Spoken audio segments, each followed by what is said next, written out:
German banking economist Richard Werner was selected as a global leader for tomorrow by the World Economic Forum in Davos in 2003. Here, he tells us an insider's view of what to soon expect and says the only way to survive the Great Reset is for us to immediately begin setting up our own banking system. In each domicile, they should be locally set up and authorized by the local regulators, and it's a profitable investment. Banking is profitable.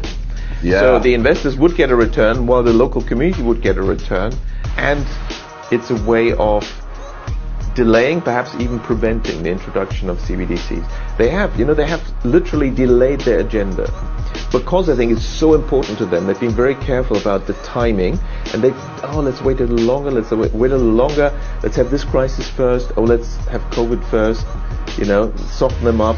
But they've delayed because the technology was already ready around 2015 to roll out. And what people don't mention is, what do these CBDCs actually look like? At the moment, there's a bit of talk about this being phone-based apps. And yes, that is the initial phase.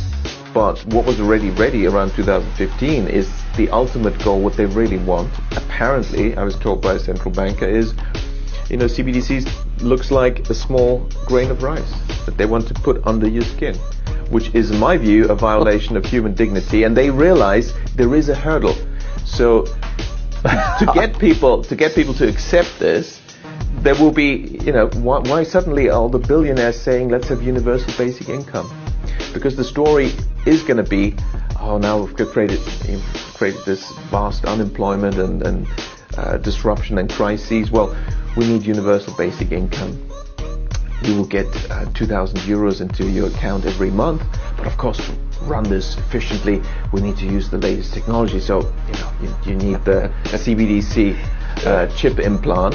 But how many people will say, okay, fine, £2,000, 2,000 euros, A surprising proportion, shockingly, obviously, to me or yourself, but we've seen years ago in Sweden, there has been a substantial small minority take-up of what's currently much larger. It's kind of like a little cylinder in stainless steel, I guess, maybe it's titanium or something, and they're doing it because they just want to.